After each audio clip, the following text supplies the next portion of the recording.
पीलीभीत में प्रधानमंत्री मोदी ने चुनावी जनसभा को किया संबोधित। पीएम के साथ सीएम भी मौजूद रही। जनसभा में विपक्षी गठबंधन पर बरसे प्रधानमंत्री मोदी। कहा, कांग्रेस ने किया श्रीराम का अपमान। लोकसभा चुनाव 2024 में मुख्य चुनाव आयुक्त को जेड सिक्योरिटी मिली। आईबी की रिपोर्ट के बाद केंद्र सरकार ने सुरक्षा बढ़ाई। के कविता की 14 दिन न्यायिक हिरासत बढ़ी। अब 23 अप्रैल को दोबारा कोर्ट में पेशी। शनिवार को एसबीआई ने के कविता से पूछताछ की। केजरीवाल की गिरफ्तारी के विरोध में होगा कैंपेन शुरू। आम आदमी पार्टी आज डोर टू डोर कैंपेन करेगी शुरू। महाराष्ट्र में एमबीए के बीच सीट शेयरिंग फाइनल। 21 सीटों पर शिवसेना उद्धव गुट चुनाव लड़ेगा। कांग्रेस को 17, एनसीपी शरद गुट को 10 सीटें मिली।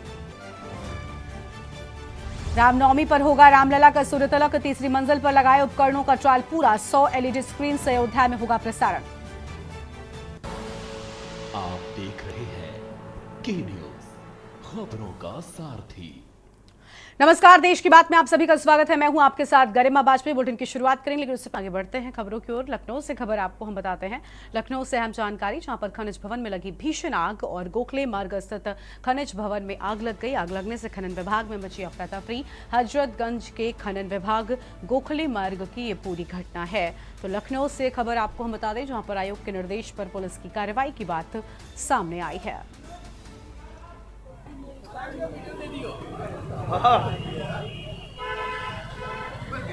आग लगने से खनन विभाग में अफरा तफरी मची। ये बड़ी जानकारी आपको हम बता रहे हैं। लखनऊ से खबर, खनिज विभाग में लगी भीषण आग। तस्वीरें आपकी टीवी स्क्रीन पर।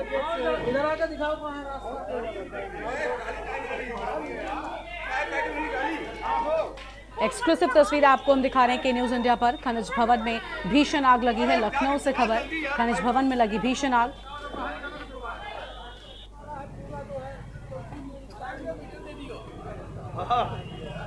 यह अहम खबर आपको हम बता दें।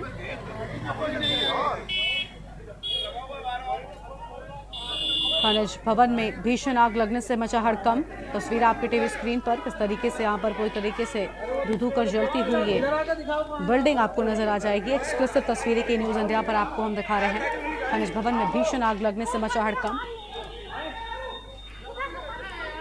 फिलहाल क्या वजह थी, अब तक कोई जानकारी नहीं मिल पाई है आग लगने की। शिवा शर्मा हमारे साथ में, हमारे संवाददाता जुड़ चुके हैं। शिवा, खनिज भवन में आग कैसे लगी, कोई जानकारी मिली? फिलहाल आग पर काबू पाया जा सका है क्या?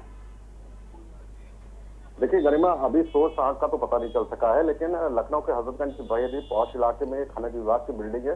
4 मंजिला इमारत है और ये बताया जा रहा है कि तकरीबन 2:15 पे ये आग लगी थी और ग्राउंड फ्लोर से इसका सोर्स था और 4 फ्लोर तक इसकी पूरी आग भड़कती चली गई, क्योंकि तेज हवाएं भी थी और बगल का जो पेड़ था और जो आसपास के एसी के जो आउटकवर थे उसमें आग लगने की वजह से भीषण आग लगी। और जब इस वक्त आग लगी तो खनन विभाग में तकरीबन 150 से ज्यादा अधिकारी कर्मचारी मौजूद थे और आग लगने के बाद अफरा तफरी पूरे विभाग को मच गई और लोग भागते हुए बाहर खड़े हुए।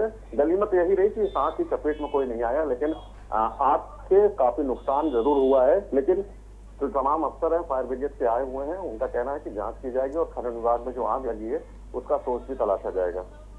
बिल्कुल, लेकिन शिवा, क्या बिल्डिंग में, क्या इस भवन में जो मानक होते हैं आग से बचने के, क्या वो पूरे नहीं थे? ऐसी कोई जानकारी है क्या? और फिलहाल सबसे बड़ी बात कि क्या इस बिल्डिंग में कोई लोग तो मौजूद नहीं थे? क्या सभी सुरक्षित बाहर आ गए?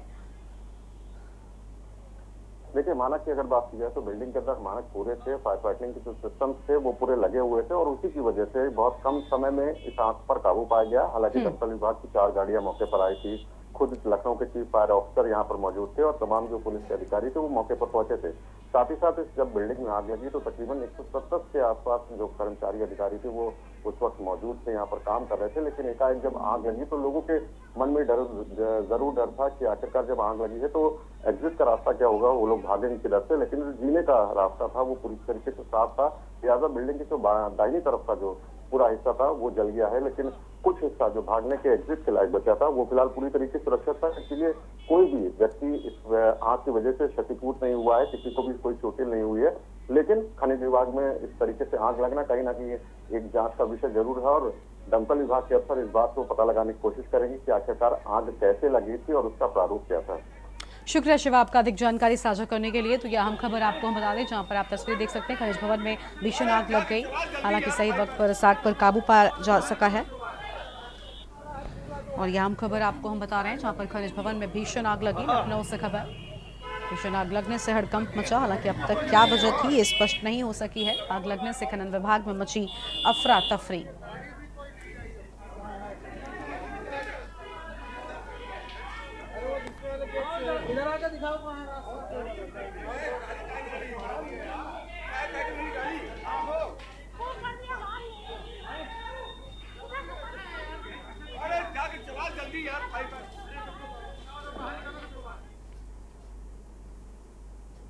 अगली खबर है लखनऊ से, जहां पर आयोग के निर्देश पर पुलिस की कार्रवाई की गई है। आपको बता दें कि 1.687 किलोग्राम गांजे के साथ आरोपी को गिरफ्तार किया गया है।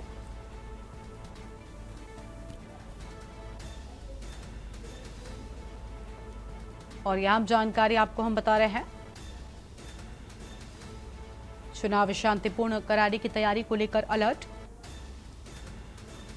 पुलिस द्वारा 12 वारंटियों को किया गया पेश और भारी पुलिस फोर्स के साथ अधिकारियों ने की पेट्रोलिंग। राजधानी में सभी थाना लेवल पर 46 लोगों पर कार्रवाई। 366 व्यक्तियों के विरुद्ध चालान किया गया। 286 लोगों को 116, 3 सीआरपीसी में पुलिस ने किया पाबंद।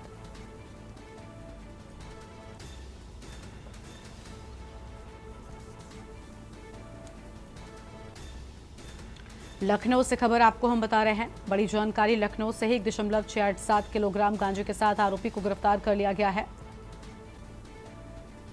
लखनऊ कमिश्नरेट पुलिस द्वारा 12 वारंटियों को किया पेश।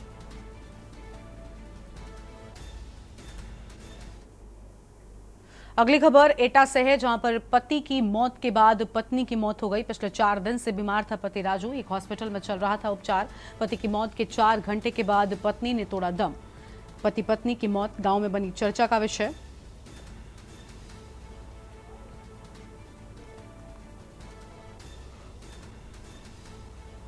एटा थाना अलीगंज क्षेत्र के नगला सियार की यह पूरी घटना बताई जा रही है। एक हॉस्पिटल में चल रहा था उपचार।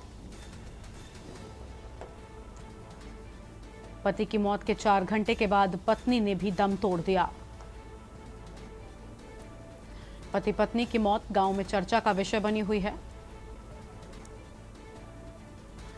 एटा थाना अलीगंज क्षेत्र के नगला सियार की यह पूरी घटना है।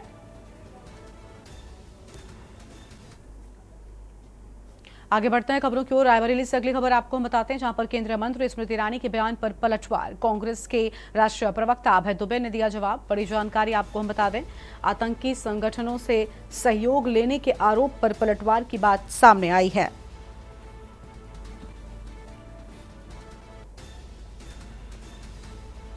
यह हम खबर आपको हम बता रहे हैं,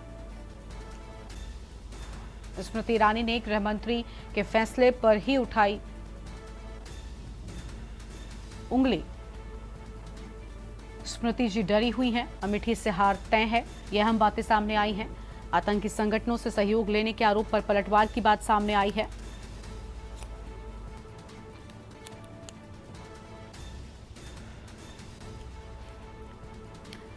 और कहा कि स्मृति जी डरी हुई हैं, अमेठी से हार तय है। रायबरेली से खबर, केंद्रीय मंत्री स्मृति ईरानी के बयान पर पलटवार। तो रायबरेली से ये बड़ी जानकारी आपको हम बता रहे हैं, कांग्रेस के राष्ट्रीय प्रवक्ता अभय दुबे ने दिया जवाब।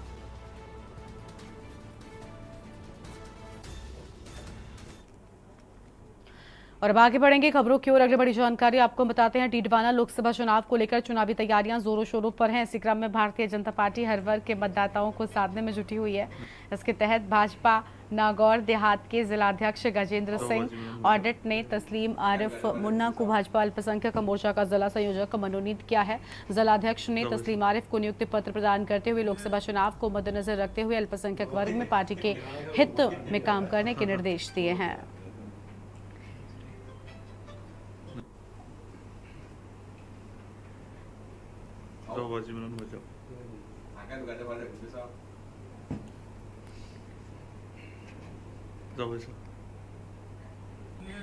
खुदाई में जनसंपर्क और समाज के वोट भारतीय जनता पार्टी को मिले, इसके लिए आज जिला संयोजक के रूप में तस्लीम आरिफ मुन्ना इनको नियुक्त किया गया है। पार्टी की अपेक्षा है कि वो निष्ठा से भारतीय जनता पार्टी का काम करे और समाज के बंधुओं को जोड़े। अगली खबर हनुमानगढ़ से है, जहां पर भाजपा के राष्ट्रीय अध्यक्ष जेपी नड्डा ने बीजेपी प्रत्याशी के समर्थन में एक चुनावी सभा को संबोधित किया है। नड्डा ने इंडिया गठबंधन पर निशाना साधते हुए कहा कि घमंडिया इंडिया अलायंस बना है जो भ्रष्टाचारियों को बचाता है। घमंडिया गठबंधन के आगे आधे नेता जमानत पर हैं और इस तरह के लोगों की जगह जेल में है। श्रीगंगानगर लोकसभा चुनाव के रण में दिग्गज नेता चुनाव प्रचार के लिए मैदान में उतर चुके हैं। उन्होंने कहा कि जनता ने मन बना लिया है कि जनता का आशीर्वाद कमल के फूल को मिलेगा। उन्होंने कहा कि भारत की राजनीति आज मोदी के नेतृत्व में बदल चुकी है। इस दौरान उन्होंने धारा 370 का भी जिक्र किया। उन्होंने कहा कि नहरों को पक्का करने के लिए प्रधानमंत्री मोदी ने 2300 करोड़ रुपए दिए। इसके साथ रेलवे, सड़कों सहित कई जगहों पर जोरदार विकास किया गया है।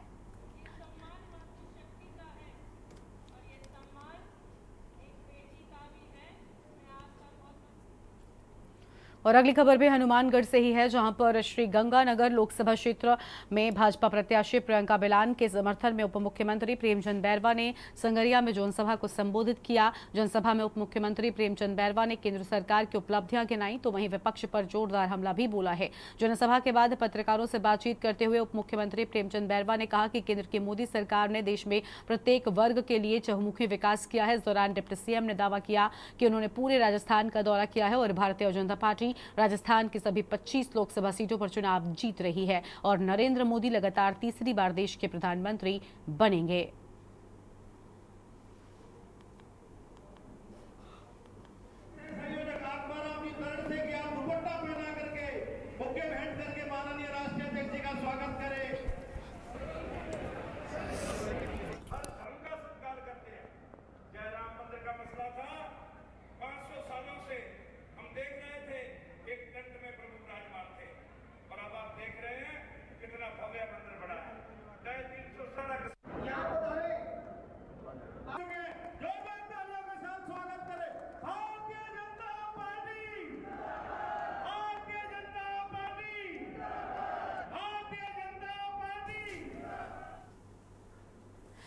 और आगे बढ़ेंगे खबरों की ओर। सम्राट पृथ्वीराज चौहान राजकीय महाविद्यालय अजमेर में अखिल भारतीय विद्यार्थी परिषद से जुड़े छात्रों ने प्राचार्य को 10 सूत्रीय मांगों को लेकर राष्ट्रीय कार्यकारिणी सदस्य आसूराम डुकिया की अगुवाई में ज्ञापन सौंपा है। वहीं आसूराम डुकिया ने बताया कि पहली मांग महाविद्यालय में बंद पड़ी कैंटीन की सुविधा पुनः देने की है और लाइब्रेरी में एक रूम में AC व निःशुल्क फोटोकॉपी वाईफाई के साथ 12 घंटे खोलने का समय करने के लिए ज्ञापन सौंपा गया है।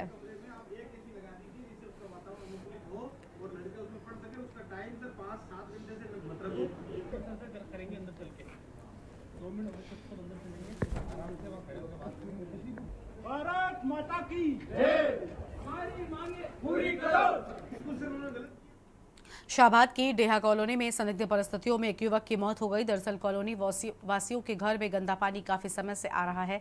लोग गंदे पानी के कारण ही युवक की मौत होने की बात कह रहे हैं। लोगों ने इसके बारे में इन्होंने यहां के नगर परिषद और विधायक को कई बार बताया और कई बार मीडिया को जानकारी भी दी, पर इसकी समस्या का समाधान नहीं निकल सका है और आज इसके चलते 24 वर्षीय व्यक्ति की गंदे पानी से इन्फेक्शन होने के चलते मौत हो गई।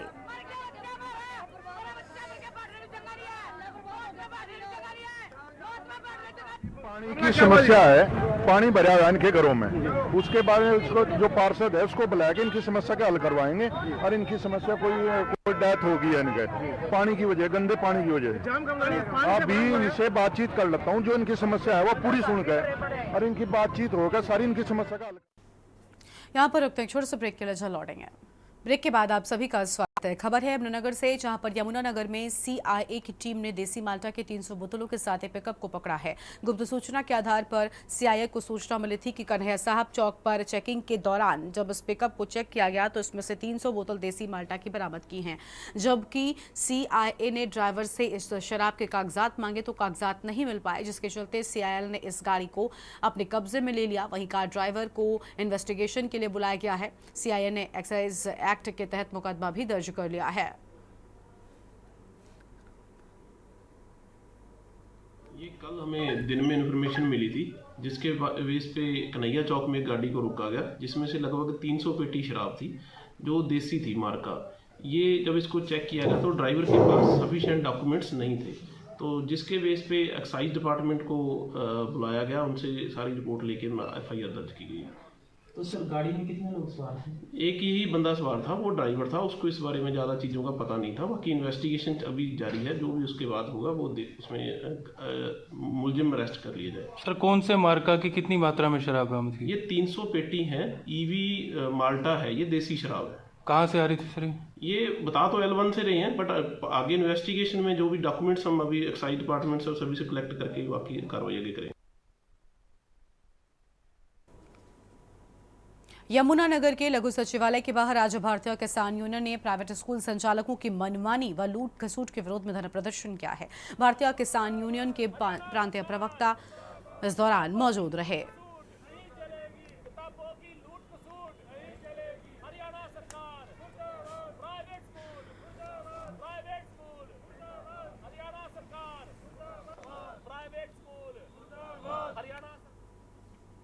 चोरी की घटनाएं आए दिन सामने आती रहती हैं, लेकिन जो घटना रेवाड़ी जिले के विधानसभा बावल में बस अड्डे के सामने आई है वो एक बार तो सोचने पर जरूर मजबूर कर देती है कि आखिर बस अड्डे से एक साथ 8 बसों में से चोरी होना कोई आम बात नहीं। दरअसल बावल बस अड्डे पर खड़ी हरियाणा रोडवेज की 8 चालक प्रशिक्षण बसों में से एक साथ 16 बैटरी चोरी करने का मामला सामने आया है। सरकारी स्थान पर चोरी की इस वारदात ने पुलिस की मौजूदगी पर सवालिया निशान खड़े कर दिए हैं कि आखिर रेवाड़ी में पुलिस कितनी मुस्तैद है। बैटरी चोरी 8 बसों की बैटरी चोरी की है। 7 बसें रेवाड़ी की जो है ट्रेनिंग स्कूल की और एक बस है।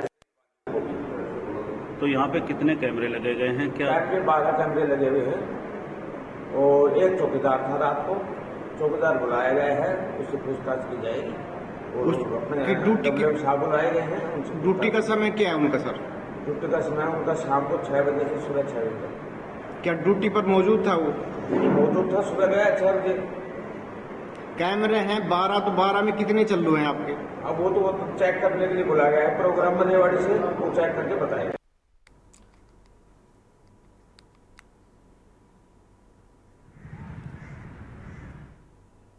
चैत्र नवरात्रि के पहले दिन ही माता वैष्णो देवी के दरबार में भक्तों की भारी भीड़ उमड़ पड़ी है। नवरात्रि के पहले दिन सुबह की पहली किरण के साथ मां वैष्णो देवी का दर्शन करने के लिए देश भर से श्रद्धालु पहुंचे हैं और सुबह से लंबी लंबी कतारों में खड़े होकर अपनी बारी का इंतजार कर रहे हैं। नवरात्रि को देखते हुए विश्व प्रसिद्ध माता वैष्णो देवी जी के भवन को फूलों, फलों और लाइट से सजाया गया है। माता वैष्णो देवी के दर्शन करने के लिए हजारों की संख्या में श्रद्धालु उमड़ पड़े हैं। श्रद्धालु सुबह की पहली किरण के साथ मां भगवती का दर्शन कर रहे हैं। मंदिर के बाहर लंबी कतार देखने को मिल रही है और इस दौरान भक्त माता का जयकारा भी लगा रहे हैं। चैत्र नवरात्रि की पूर्व संध्या पर मंदिर की छटा देखने लायक थी।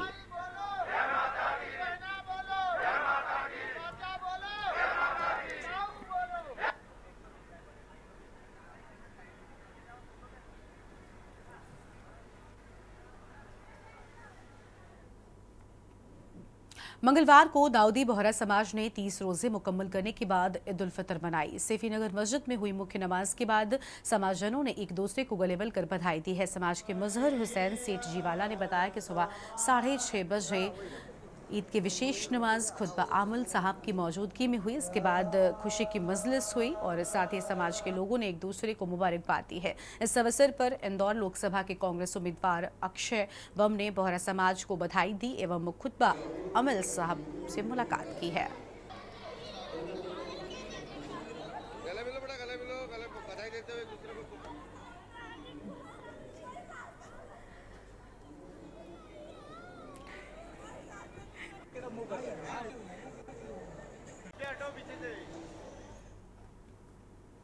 मां शारदा के दर्शन करने सीएम मोहन यादव पहुंचे हैं। मध्य प्रदेश शासन के मुख्यमंत्री डॉक्टर मोहन यादव जी मैहर पहुंचे। मैहर पहुंचकर सबसे पहले मां शारदा देवी के दर्शन कर आशीर्वाद लिया है।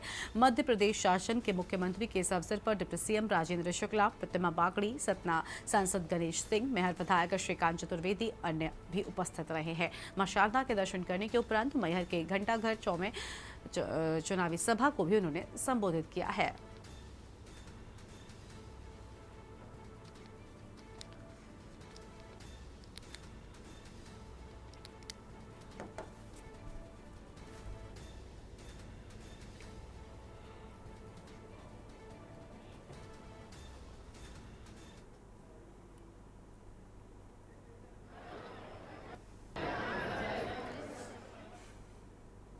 कांकेर जिले में 14 अप्रैल डॉक्टर भीमराव अंबेडकर जयंती के दिन शासकीय कर्मचारियों की ड्यूटी लगाई गई।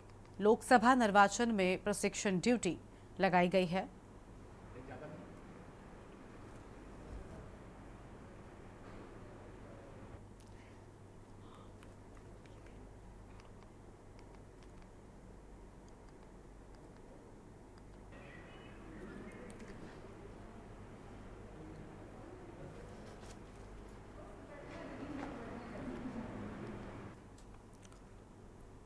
सरगुजा लोकसभा चुनाव की तैयारियों में जोर शोर से सभी जुटे हुए हैं। जहां कांग्रेस और बीजेपी ने लोकसभा चुनाव के लिए प्रत्याशियों की घोषणा कर दी है, तो वहीं गोंडवाना गणतंत्र पार्टी भी छत्तीसगढ़ की लोकसभा सीटों पर चुनाव लड़ रही है। सरगुजा लोकसभा सीट के प्रत्याशी के तौर पर लक्ष्मण सिंह उदय चुनाव लड़ेंगे।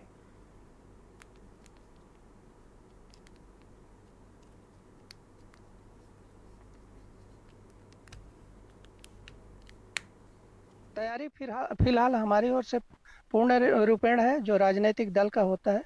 और भाजपा कांग्रेस अपने नीति और सिद्धांत के साथ लड़ रही है। गोंडवाना गणतंत्र पार्टी भी कमोबेश अपने पार्टी के नैतिक सिद्धांत के अनुरूप ही अपनी चुनाव संघर्ष जारी की है। हम यही कहते हैं कि भाजपा और कांग्रेस की हम क्या बुराई करें, इनकी षड्यंत्र को तो पूरे दुनिया के लोग जानते हैं। और आज आदिवासियों का गंभीर मामला उनके जमीनों से जुड़ी मुद्दों पर है। और सबसे बड़ी मुद्दा इन लोगों का जो हितों की संरक्षण।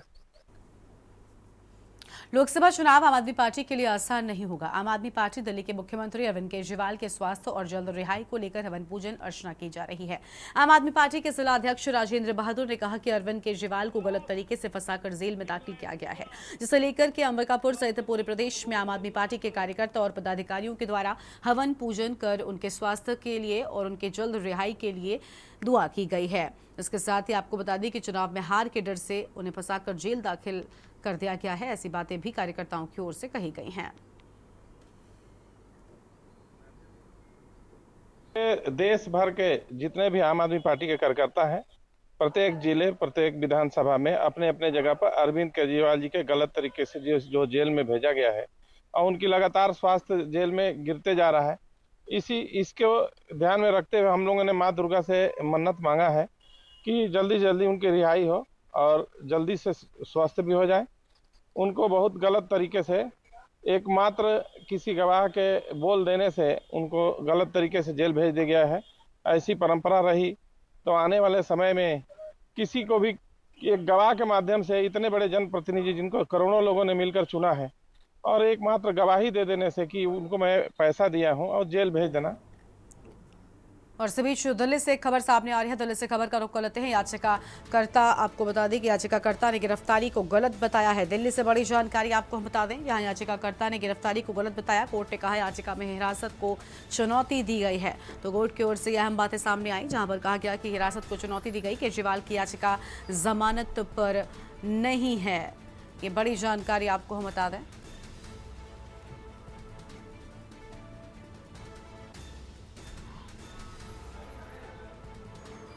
केजरीवाल की याचिका जमानत पर नहीं है, यह अहम खबर आपको हम बता रहे हैं।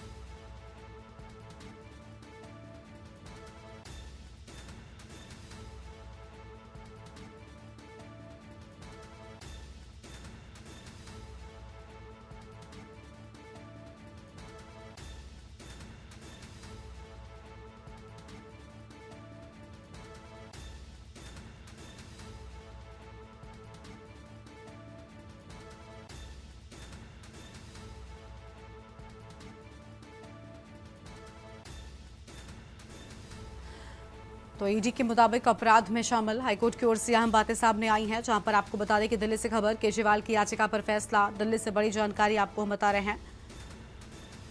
जस्टिस स्वर्णकांता शर्मा सुना रही हैं फैसला। ये बड़ी जानकारी आपको हम बता रहे हैं।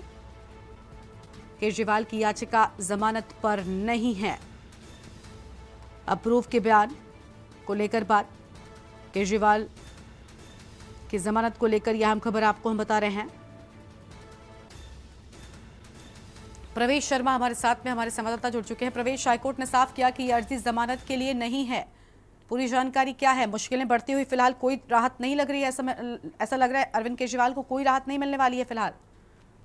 देखिए, बिल्कुल मैं आपको बता दूं कि शराब घोटाले में अरविंद केजरीवाल 22 मार्च से जो है बंद है, लेकिन सबसे बड़ी बात यह है कि उनको दिल्ली हाईकोर्ट में एक याचिका लगाई गई थी उनके द्वारा, लीगल टीम के द्वारा, जिसमें सीधे तौर पर यह आशंका लगाई जा रही है उनको थोड़ी सी राहत मिलेगी, लेकिन कोर्ट ने सीधे तौर पर मना कर दिया है। कोर्ट का कहना है कि ये याचिका जो है सीधे तौर पर कहीं जमानत के लिए नहीं है और इसमें कहीं ना कहीं अब अरविंद केजरीवाल की बढ़ती हुई मुश्किलें नजर आ रही हैं। बिल्कुल साफ तौर पर देखिए, एक तरफ आम आदमी पार्टी के कार्यकर्ता राहत की उम्मीद लगाकर बैठे थे, लेकिन इस सुनवाई के बाद ये जो फैसला आज पढ़ा जा रहा है, ऐसा लग रहा है कि केजरीवाल के लिए राहत नहीं बल्कि आफत नजर आ रही है।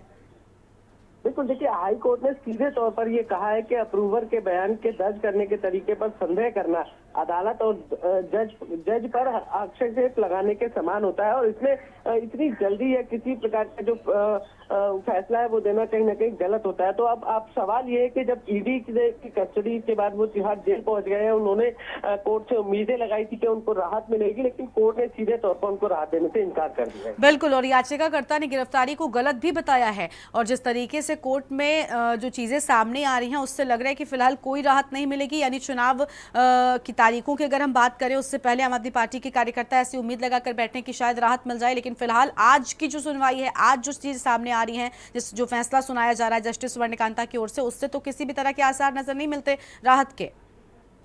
बिल्कुल, देखिए, कोर्ट का जो रुख है उसको सीधे तौर पर ये कहेंगे कि अरविंद केजरीवाल को राहत नहीं है, लेकिन आम आदमी पार्टी की तरफ से जरूर राहत की उम्मीद लगाई जा रही थी। कुछ दिन पहले ही संजय सिंह को जो है कोर्ट ने राहत दी है, उनको जमानत दी है, जिसके बाद से आम आदमी पार्टी में ये कयास लगाए जा रहे थे, उम्मीद लगाई जा रही थी कि हो सकता है कि अब अरविंद केजरीवाल को भी जमानत मिल जाए और चुनाव लोकसभा के करीब है और अरविंद केजरीवाल को अगर जमानत मिल जाती है तो कहीं ना कहीं आम आदमी पार्टी का जो हौसला है वो और ज्यादा बढ़ जाता है। लेकिन कोर्ट ने जो है सीधे तौर पर इस मामले में हस्तक्षेप करने से मना कर दिया है कि अभी जो है विक्टिम में बातचीत चल रही है, तो सबूतों के आधार पर कहीं ना कहीं अभी और भी ईडी को जांच करनी है, तो कोर्ट ने सीधे तौर पर उनको राहत देने से बिल्कुल प्रवेश, जिस तरीके से दिल्ली हाईकोर्ट ने टिप्पणी की है इस पूरे मामले पर, ऐसे में तो ये भी लग रहा है कि अगर ये सुप्रीम कोर्ट का भी रुख करते हैं इस पूरी फिलहाल जमानत को लेकर, तो वहां पर भी किसी तरह की कोई राहत नहीं होगी, क्योंकि कोर्ट ने तो ये तक कह दिया कि इस फैसले को चुनौती देना, कोर्ट को चुनौती देना है। देखिए, एक याचिका और लगाई गई थी, मैं आपको उसमें भी जोड़ देता हूं, जिस याचिका में ये कहा गया था कि अरविंद केजरीवाल को सीधे तौर पर जो है मुख्यमंत्री के पद से हटा देना चाहिए, लेकिन कोर्ट ने उसमें भी सख्त टिप्पणी करी है। कोर्ट ने कहा इसमें हमारा कोई लेना देना नहीं है, कोई हस्तक्षेप नहीं है और आम आदमी पार्टी के पूर्व भी सांसद रहे हैं वो संदीप कुमार, जिन्होंने याचिका लगाई थी, लेकिन अभी इस याचिका को जब सुप्रीम कोर्ट में ले जाया जाएगा तो कहीं ना कहीं सुप्रीम कोर्ट का क्या रुख होगा ये कहना अभी तो गलत होगा, लेकिन लीगल टीम जरूर सुप्रीम कोर्ट का रुख करेगी और वो चाहेगी कि अरविंद केजरीवाल को राहत मिल जाए। जी बिल्कुल, लीगल टीम की ओर से पूरी कोशिश की जा रही है, लेकिन फिलहाल क्या राहत मिलती है देखना बहुत अहम होगा। शुक्रिया प्रवेश आपका हमारे साथ जुड़ने के लिए, हम जानकारी साझा करने के लिए। तो देखिए, कोर्ट की ओर से साफ तौर पर ही कहा गया कि ये याचिका जमानत के लिए नहीं है और गिरफ्तारी को चुनौती दी गई। हाईकोर्ट, दिल्ली हाईकोर्ट की ओर से ये फैसला सामने आया, जहां पर जस्टिस स्वर्णकांता शर्मा की ओर से ये पढ़ा गया और जिसमें कई अहम बातें सामने आई हैं। केजरीवाल की याचिका जमानत पर नहीं है और देखिए, दिल्ली हाईकोर्ट ने तो ये भी कहा कि जो बयान दर्ज हुए केजरीवाल के मजिस्ट्रेट के सामने दर्ज हुए हैं, तो ये सारी बड़ी बातें सामने आई हैं और कोर्ट ने कहा कि ये याचिका जमानत के लिए नहीं है। अब केजरीवाल को फिलहाल केजरीवाल की याचिका जमानत पर नहीं है, ये बात फैसले में सामने आई है। याचिकाकर्ता ने गिरफ्तारी को गलत बताया है, ये सारी बड़ी बातें सामने आई हैं। और देश की बात में फिलहाल इतना ही। तमाम खबरों के लिए आप देखते रहिए के न्यूज़ इंडिया। नमस्कार, आप देख रहे हैं के न्यूज़, खबरों का सारथी।